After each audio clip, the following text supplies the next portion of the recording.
un texto bíblico puede cambiar tu vida. Bienvenido a tu programa, El Texto Bíblico en Podcast, con tu amigo el pastor Michael Mercado. Hola querido amigo, bienvenido a tu programa El Texto Bíblico en Podcast. Hoy vamos a meditar en el Salmo 73. El versículo 1 hasta el versículo 3, el texto bíblico dice lo siguiente. Ciertamente es bueno Dios para con Israel, para con los limpios de corazón.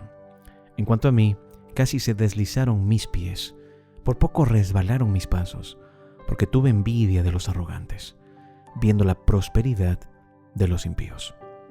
Mira, Asaf comienza este salmo con una simple declaración de bondad de Dios para con su pueblo. Con esto indica que él entendía no solo que Dios era bueno, ¿no?, sino que también mostraba activamente esa bondad para con Israel y también a los limpios de corazón. Mira, Asaf fue un organizador y líder de los coros del templo en los días de David y posiblemente también de Salomón después de él. Él fue alguien que profetizaba bajo las órdenes del rey. Tú puedes corroborar todo esto en el primer libro de las Crónicas, el capítulo 25, versículo 1 y el versículo 2. El texto bíblico llama nuestra atención porque dice, en cuanto a mí casi se deslizaron mis pies. Mira, Asaf sabía que lo que dijo acerca de Dios en el primer versículo era verdad, cuando él dice que Dios es bueno, ¿no? Sin embargo, había otra verdad que lo perturbaba mucho. Algo que por poco lo hizo tropezar.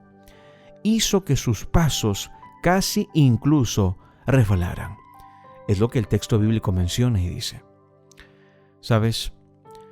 Esto muestra que tener dudas como las de Asaf no es incompatible con una vida cristiana responsable. ¿Cuántas veces has dudado? ¿Cuántas veces tal vez sientes que la vida es injusta? Puede haber sido cierto, como él dice, ¿no?, como Asaf, que sus pies casi resbalaron. Pero en realidad, recuerda esto, no resbalaron. O al menos, no se habían resbalado tanto como para hacerle olvidar sus responsabilidades. Estas grandes responsabilidades que él tenía como líder del pueblo de Dios.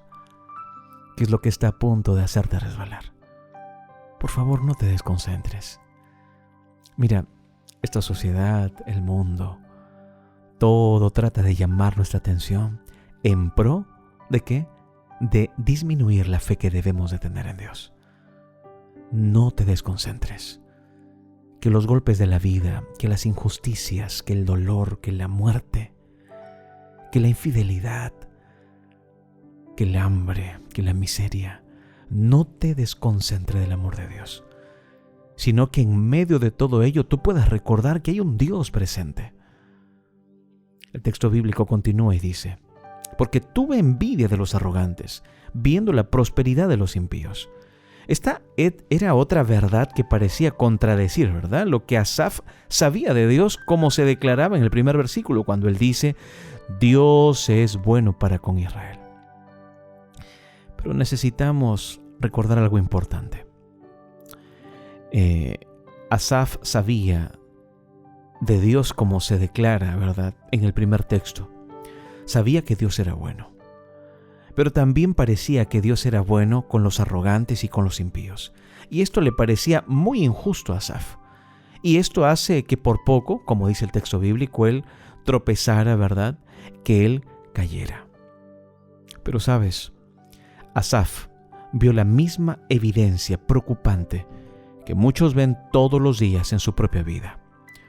Mucha gente no puede negar que Dios es bueno con ellos, pero también parece que Dios es bueno, quizás demasiado bueno, con los arrogantes y los impíos. Entonces, alguien puede decir, es fácil envidiar a los impíos y su prosperidad. Preguntas tan profundas hacen que uno cuestione el orden moral del universo, ¿verdad? Después de todo, uno se pregunta, ¿de qué sirve ser bueno? Alguien puede preguntarse. Si los impíos disfrutan de la misma prosperidad que los limpios de corazón, entonces, ¿cuál es la recompensa de la piedad? Recuerda, por favor, si Dios tiene el control de las cosas, los planes de los malvados deberían fracasar, ¿verdad? Incluso deberían ser castigados abiertamente. Solo los piadosos deberían prosperar. Alguien podría pensar de esa manera. Pero cuando tú lees el Salmo completo, te das cuenta que en el Salmo encontramos, finalmente, que Dios menciona y dice que los malvados tendrán su fin, que las personas injustas cosecharán de lo mismo que han sembrado. Lo importante de este Salmo, ¿sabes?, es que en primer lugar debes de recordar que como seres humanos también nos hacemos estos planteamientos. También la duda puede llegar a tu mente, ¿verdad? Y decir, ¿qué es lo que pasa si yo decido ser fiel a Cristo? Pero yo veo en otras personas que ellos no deciden por Cristo y aparentemente les va bien. No te concentres en ello. Concéntrate en las promesas de Dios. Concéntrate en la voluntad de Dios. Porque aquellas personas que deciden por no seguir a Dios tendrán su fin. Tendrán su recompensa. Cosecharán de lo que han sembrado. Hoy es un buen momento para que tú decidas por Dios. Para que tú también puedas en todo momento recordar que Dios es bueno. Y que en su infinito amor, tú y yo no estamos aquí para cuestionar. No estamos aquí para distraernos observando la vida de otros. Sino por el contrario, concéntrate en observar y vivir como la vida de Jesús. Amigo, amiga, mis oraciones son por ti y por tu familia. Que Dios te acompañe. Acabas de escuchar el texto bíblico en podcast con el pastor Michael Mercado.